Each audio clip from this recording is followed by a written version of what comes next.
Hello everyone, welcome to our channel. Hello friends, எல்லோரும் எப்படி இருக்கீங்க? ஃப்ரெண்ட்ஸ், இன்றைக்கி நாம் டிஎன்பிசியில் இதுவரை கேட்கப்பட்ட கேள்விகள் பகுதியிலிருந்து பண்டிட் ஜவஹர்லால் நேரு சார்ந்த கேள்விகள் பார்க்க போகிறோம். அதுக்கு முன்னாடி நீங்கள் இன்னும் நம்ம சேனலை சப்ஸ்கிரைப் பண்ணல அப்படின்னா சப்ஸ்கிரைப் பண்ணிக்கோங்க. சப்ஸ்கிரைப் பண்ணிவிட்டு பெல் பட்டனை ப்ரெஸ் பண்ணி ஆல்னு செட் பண்ணிக்கோங்க. நீங்கள் இன்னும் நம்ம டெலிகிராம் சேனலில் ஜாயின் பண்ணல அப்படின்னா லிங்க் டிஸ்கிரிப்ஷனில் இருக்குது, கிளிக் பண்ணி ஜாயின் பண்ணிக்கோங்க. ஃபஸ்ட்டு கொஸ்டின் பாருங்கள். சிவகாசியை குட்டி ஜப்பான் என்று அழைத்தவர். ரொம்ப முக்கியமான கொஸ்டின். சிவகாசியை குட்டி ஜப்பான் என்று அழைத்தவர் பண்டிட் ஜவஹர்லால் நேரு. அடுத்து, கீழ்காணும் சட்டங்களில் எது அடிமைகளின் பட்டயம் என ஜவஹர்லால் நேருவினால் விவரிக்கப்பட்டது? பண்டிட் ஜவஹர்லால் நேருவால் அடிமைகளின் பட்டயம் என விவரிக்கப்பட்டது இந்திய அரசாங்க சட்டம் 1935. அடுத்த வினா, அதாவது பார்த்தீங்கன்னா பிப்ரவரி 1937 பொது தேர்தல் சமயம் ஜவஹர்லால் நேரு ஒரு சூறாவளி சுற்றுப்பயணம் மேற்கொள்வார். சுற்றுப்பயணம் செய்து காங்கிரஸின் செய்தியை எங்கே கொண்டு சென்றார்? அடுத்து, இருப்பினும் தேர்தலில் காங்கிரஸின் வெற்றிக்கு காந்திஜியின் முயற்சியை காரணம். இதில் பார்த்தீங்கன்னா ரெண்டாவது கூற்று தவறு. தேர்தலில் காங்கிரஸின் வெற்றிக்கு காந்திஜியின் முயற்சியை காரணம், இது தவறு. கூற்று 1 சரியான விடை. அடுத்த வினா, எங்கு கூட்டப்பட்ட காங்கிரஸ் மாநாட்டில் நேருவின் அறிக்கை சமர்ப்பிக்கப்பட்டது? ரொம்ப முக்கியமான கொஸ்டின், நிறைய பேருக்கு டவுட் வரும். இதில் நீங்கள் பார்த்தீங்கன்னா நேருவின் அறிக்கைன்னு கேட்டிருக்காங்க. அதாவது 1928 மோதிலால் நேருவோட தந்தை மோதிலால் நேரு கல்கத்தாவில் நடைபெற்ற காங்கிரஸ் மாநாட்டில் நேரு அறிக்கை அப்படின்னு வெளியிட்டிருப்பார். நல்லா ஞாபகம் வச்சுக்கோங்க. 1928 கல்கத்தா காங்கிரஸ் மாநாடு, இதில் தான் நேருவின் அறிக்கை சமர்ப்பிக்கப்படும். அப்போ இந்த கொஸ்டினுக்கான சரியான விடை ஆப்ஷன் டி, கல்கத்தா. கொஸ்டினில் தப்பாக கொடுத்துருக்காங்க. அடுத்து 1929 பார்த்தீங்கன்னா ஜவஹர்லால் நேரு லாகூரில் நடைபெற்ற காங்கிரஸ் மாநாட்டில் நேரு தீர்மானம் அப்படின்னு ஒன்று கொண்டு வந்திருப்பார். இந்த கேள்வியில் நேரு அறிக்கை கேட்டிருக்கனால கல்கத்தா தான் சரியான விடை. நல்லா ஞாபகம் வச்சுக்கோங்க. 1928 மோதிலால் நேரு கல்கத்தாவில் நடைபெற்ற காங்கிரஸ் மாநாட்டில் நேரு அறிக்கையை வெளியிடுவார். 1929 ஜவஹர்லால் நேரு லாகூர் மாநாட்டில் நேரு தீர்மானம் கொண்டு வருவார். ஜவஹர்லால் நேருவின் கூற்றுப்படி விரைவான பொருளாதார வளர்ச்சிக்கு டேஸ் முக்கியமானது. சரியான விடை கனரக தொழில்கள். அதாவது பார்த்திங்கன்னா கனரக தொழில்கள் தான் விரைவான பொருளாதார வளர்ச்சிக்கு முக்கியமானது அப்படின்னு கூறியிருப்பார் ஜவஹர்லால் நேரு அவர்கள். அடுத்த வினா பாருங்கள். நேரு தலைமையிலான தேசிய ஒருமைப்பாட்டு கருத்தரங்கம் நடைபெற்ற ஆண்டு கேட்டிருக்காங்க. 1961 பார்த்தீங்கன்னா நேரு தலைமையில் தேசிய ஒருமைப்பாட்டு கருத்தரங்கம் நடைபெறும். அந்த வருஷம் 1961. அடுத்த வினா ரொம்ப முக்கியமானது. இந்தியா பல்வேறு நம்பிக்கைகளை சமமாக போற்றி மதிக்கப்படும் இடமாக இருப்பதோடு ஒரு தேசிய கண்ணோட்டத்தை கொண்டிருக்கும் என கூறியவர். இந்த கூற்றை கூறியது பண்டிட் ஜவஹர்லால் நேரு அவர்கள். அடுத்து, டிஸ்கவரி ஆஃப் இந்தியா என்ற நூலின் ஆசிரியர். பண்டிட் ஜவஹர்லால் நேரு எழுதிய நூல் டிஸ்கவரி ஆஃப் இந்தியா. அடுத்த வினா, அறிவியல் தாக்கம் என்ற சொல்லினை பயன்படுத்தியவர். நேரு கண்டறிந்த இந்தியா. இதுக்கு முன்னாடி கொஸ்டினில் பார்த்தது டிஸ்கவரி ஆஃப் இந்தியா. இந்த புத்தகத்தில் அறிவியல் தாக்கம் என்ற சொல்லினை பண்டிட் ஜவஹர்லால் நேரு அவர்கள் பயன்படுத்தியிருப்பார். ரொம்ப முக்கியமான கொஸ்டின். பின்வருவனவற்றுள் எது பொருத்தமற்றதாக உள்ளது? கிரிப்ஸ் குழு 1942 சரி. பாகிஸ்தான் தீர்மானம் 1940 ஆண்டு. காந்தி இர்வின் ஒப்பந்தம் 1931 சரி. நேரு அறிக்கை 1946 போட்டிருக்காங்க, இது தவறு. நேரு அறிக்கை 1928 கொண்டு வந்தது நேருவோட தந்தை மோதிலால் நேரு. கல்கத்தாவில் நடந்த காங்கிரஸ் மாநாட்டில் நேரு அறிக்கை சமர்ப்பிக்கப்பட்டிருக்கும். நேரு தீர்மானம் கொண்டு வந்தது பண்டிட் ஜவஹர்லால் நேரு. 1929 லாகூரில் நடைபெற்ற காங்கிரஸ் மாநாட்டில் சமர்ப்பிக்கப்பட்டிருக்கும். அடுத்த கேள்வி, இந்தியாவின் எந்த தலைவர் மக்கள் மனதில் சமய சார்பின்மை என்ற கருத்தை பதித்தார்? சமய சார்பின்மை அப்படின்னு கொஸ்டினில் கேட்டுட்டாங்க அப்படின்னாலே பண்டிட் ஜவஹர்லால் நேரு தான் சரியான விடை. அடுத்த வினா, இந்தியாவில் முதல் திட்டக்குழு யாருடைய தலைமையில் அமைக்கப்பட்டது? இந்தியாவில் வந்து முதல் திட்டக்குழு வந்து பண்டிட் ஜவஹர்லால் நேரு தலைமையில் தான் அமைக்கப்பட்டது. சரியான விடை வந்து பண்டிட் ஜவஹர்லால் நேரு. அடுத்த வினா, பட்டியல் 1 பட்டியல் 2 பொருத்தி சரியான விடையை தேர்ந்தெடுக்கவும். கோத்தாரி கேட்டிருக்காங்க.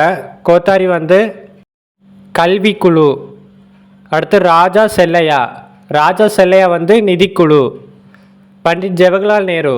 ஜவஹர்லால் நேரு வந்து திட்டக்குழு. MS சுவாமிநாதன். சுவாமிநாதன் வந்து பசுமை புரட்சி. அடுத்த கேள்வி, பின்வருவனவற்றுள் எது நேருவின் குடும்ப பெயர்? பண்டிட் ஜவஹர்லால் நேருவோட குடும்ப பெயர் வந்து கவுல். ஜவஹர்லால் நேரு பிறந்த ஊர் கேட்டிருக்காங்க. ஜவஹர்லால் நேரு பிறந்த ஊர் வந்து அலகாபாத். உத்தரப்பிரதேசத்தில் இருக்கிற அலகாபாத் என்னும் இடத்துல வந்து 1889 ஆண்டு நவம்பர் 14 வந்து பிறந்திருப்பார். பண்டிட் ஜவஹர்லால் நேருவோட பிறந்தநாளை தான் நாம் குழந்தைகள் தினம்னு கொண்டாடுறோம். அடுத்த வினா, கீழ் காண்பவர்களுள் இந்திய மத சார்பின்மையின் சிற்பியாக கருதப்படுபவர் யார்? சரியான விடை வந்து ஜவஹர்லால் நேரு. மத சார்பின்மை அப்படின்னு கொஸ்டினில் கேட்டிருந்தாங்க அப்படின்னாலே ஜவஹர்லால் நேரு தான் சரியான விடை. அடுத்த கேள்வி பாருங்கள், நேரு யுவ கேந்திரா சன்கதன் துவங்கப்பட்ட ஆண்டு கேட்டிருக்காங்க. நேரு யுவ கேந்திரா சன்கதன் துவங்கப்பட்ட ஆண்டு வந்து 1972. அடுத்த கேள்வி பாருங்க, 27 மே 1964 இறந்த இந்தியாவின் தேசிய தலைவர் யார்? சரியான விடை வந்து ஜவஹர்லால் நேரு. 1964 வந்து மே 27 ஜவஹர்லால் நேரு அவர்கள் வந்து இவ்வுலகை விட்டு சென்றார். அடுத்த வினா, நேரு தீவிர அரசியலில் ஈடுபட காரணமான முக்கியமான நிகழ்ச்சி. நேரு வந்து தீவிர அரசியலில் வந்து ஈடுபடுறதுக்கு வந்து முக்கியமான காரணம் வந்து ஜாலியன் வாலாபாக் துயரம். 1919 வந்து ஜாலியன் வாலாபாக் துயரம் வந்து நடந்திருக்கும். எல்லோரும் படிச்சிருப்போம். நான் படிக்கும்போது 5ஆம் வகுப்பு சமூக அறிவியல் புத்தகத்தில் வந்து இடம் வச்சுருக்கோம். ஜாலியன் வாலாபாக் படுகொலை 1919 ஜெனரல் டயர் என்பவர் வந்து படுகொலை செய்திருப்பார். அந்த நிகழ்வுக்கு பிறகு தான் ஜவஹர்லால் நேரு அவர்கள் வந்து தீவிர அரசியலில் வந்து ஈடுபட்டிருப்பார். அடுத்த வினா, 1928 இந்திய சுதந்திர கூட்டமைப்பை நிறுவியவர்கள் யார்? 1928 பார்த்தீங்கன்னா இந்திய சுதந்திர கூட்டமைப்பு, அதாவது லீக்குன்னு சொல்லுவாங்க. அந்த அமைப்பை வந்து ஜவஹர்லால் நேரு அவர்கள் வந்து சுபாஷ் சந்திர போஸும் ஸ்ரீனிவாசன் ஐயங்கார் என்பவருடன் சேர்ந்து அந்த அமைப்பை வந்து நிறுவியிருப்பார். அடுத்த கேள்வி ஆல்ரெடி பார்த்த கொஸ்டின். சிவகாசி நகரம் வந்து ஒரு குட்டி ஜப்பான் என்று அன்போடு அழைத்தவர். சரியான விடை வந்து பண்டிட் ஜவஹர்லால் நேரு அவர்கள். அடுத்த கேள்வி பாருங்கள், நிகழ்வுகள் அதோட ஆண்டுகள் வந்து பொறுத்துக்க டைப்பில் கேட்டிருக்காங்க. சைமன் குழு வந்து 1927 எல்லாருக்கும் தெரிஞ்சது. நேரு அறிக்கை வந்து நம்ம கொஞ்சம் முன்னாடி தான் பார்த்தோம், 1928. நேரு தீர்மானம் வந்து 1929 ஞாபகம் வச்சுக்கோங்க. இரண்டாவது வட்டமேசை மாநாடு. முதலாம் வட்டமேசை மாநாடு வந்து 1930, அதாவது உப்பு சத்தியாகிரகம் 1930. இரண்டாம் வட்டமேசை மாநாடு வந்து 1931. வகுப்பு வாரி முறை இது வந்து 1932 வந்து அமல்படுத்தியிருப்பாங்க. அடுத்த வினா, பின்வருவனவற்றுள் நேரு அறிக்கையில் பரிந்துரைக்கப்படாதவை எவை? இந்தியாவுக்கான மேலாட்சி அங்கீகாரத்தை முன்மொழிந்தது, அது சரி. மையத்தில் ஒரு பாதுகாப்பு குழு முன் மொழியப்பட்டது, இதோ சரிதான். அரசியலமைப்பில் அடிப்படை உரிமைகள் இணைக்கப்பட வேண்டும், இதோ வந்து நேரு அறிக்கை தான். இதில் வந்து தவறானது வந்து பார்த்திங்கன்னா, மாகாணங்களில் இரட்டை ஆட்சி முறை ஒழிக்கப்பட வேண்டும், இது வந்து தவறு. மாகாணங்களில் இரட்டை ஆட்சி முறைக்கான அதிகாரம் வேண்டும் தான் கேட்டிருப்பாங்க, இது வந்து தவறான ஸ்டேட்மெண்ட்டு. 1928 நேரு அறிக்கையானது எதனை சிபாரிசு செய்யப்பட்டது அப்படின்னு கேட்டிருக்காங்க. பூரண சுதந்திரம், தன்னாட்சி அந்தஸ்து, கூட்டாட்சி, சுதேச அரசுகள், பிரிட்டிஷ் பொது சபையில் உறுப்பினர் ஆகுதல். இதில் நீங்கள் பார்த்தீங்கன்னா 1928 வந்து நேரு அறிக்கை வெளியிட்டவர் வந்து நேருவோட தந்தை மோதிலால் நேரு. இதில் நீங்கள் பார்த்தீங்கன்னா பூரண சுதந்திரம் வந்து சிபாரிசு செய்யப்பட்டதுன்னு கொடுத்துருக்காங்க, இது வந்து தவறு. பூரண சுதந்திரம் வந்து நேருவோட தீர்மானத்தில் தான் கொண்டு வரப்பட்டிருக்கோம், இங்கே வந்து நேரு அறிக்கை கொடுத்துருக்காங்க, அதனால இது தவறு. அடுத்த வினா, ஆராய்ந்து பார்த்தால் அக்பரை இந்திய தேசியத்தின் தந்தையாக கருத வேண்டும். அவருடைய காலத்தில் தேசப்பற்று குறைவாகவும் மதம் நாட்டை பிளவுபடுத்தும் சக்தியாகவும் இருந்தது.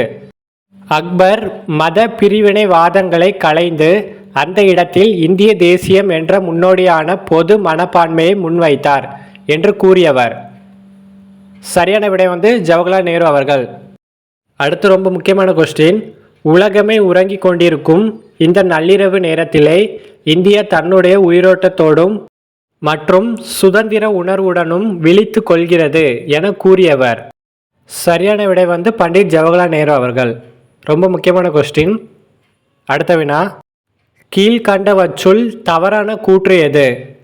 வேத காலத்திற்கு திரும்புங்கள். இது வந்து கூறியது வந்து தயானந்த சரஸ்வதி. எல்லாருக்கும் தெரிஞ்ச கொஸ்டின் தான். சரி அது. தீண்டாமை ஒரு பாவச் செயல். இந்த புக்கிலெல்லாம் போட்டிருப்பாங்களா, தீண்டாமை ஒரு பாவச் செயல். இது வந்து காந்திஜி கூறியது. சரிதான். டெல்லி சலோ பகத்சிங் அப்படின்னு போட்டிருக்கு. இது வந்து தவறு. டெல்லி சலோ வந்து சுபாஷ் சந்திர போஸ் கூறியது. நீண்ட காலத்திற்கு முன்பே நாங்கள் விதியுடனான ஒப்பந்தம் செய்தோம். இது வந்து ஜவஹர்லால் நேரு வந்து கூறியது. டெல்லி சலோ வந்து பகத்சிங் இல்லை, சுபாஷ் சந்திர போஸ் தான் சரியானது. அடுத்த வினா. புகழ்பெற்ற மேற்கோளான நீண்ட ஆண்டுகளுக்கு முன்பு நாங்கள் விதியுடன் முயற்சி செய்தோம் யாரால் வழங்கப்பட்டது? இது வந்து பண்டிட் ஜவஹர்லால் நேரு வந்து கூறியது. அடுத்த வினா. வேதங்களுக்கு திரும்பு. கொஞ்சம் முன்னாடி தான் பார்த்தோம், தயானந்த சரஸ்வதி. அது சரி. சுயராஜ்யம் பொது பிறப்புரிமை. இது வந்து காந்தின்னு போட்டிருக்காங்க. இது வந்து தவறு. இது கூறியது வந்து திலகர், பால கங்காதர திலகர். ஜெய் ஜவான் பகத்சிங்னு போட்டிருக்காங்க. இது வந்து தவறு. ஜெய் ஜவான் வந்து கூறியது வந்து லால் பகதூர் சாஸ்திரி. நீண்ட வருடங்களுக்கு முன்பு நாம் விதியுடன் முயற்சி செய்தோம். இது வந்து கூறியது ஜவஹர்லால் நேரு. ஆல்ரெடி பார்த்தோம். சரி. அப்போ தவறானது வந்து 2, 3.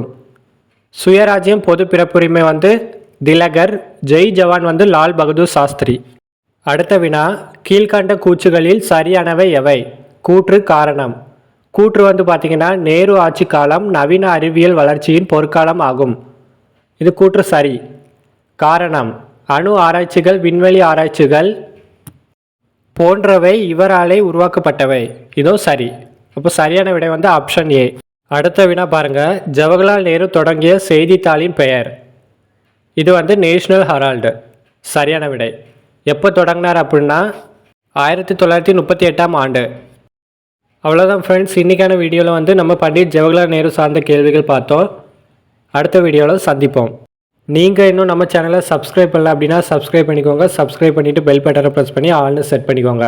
உங்கள் ஃப்ரெண்ட்ஸுக்கும் ஷேர் பண்ணுங்கள்.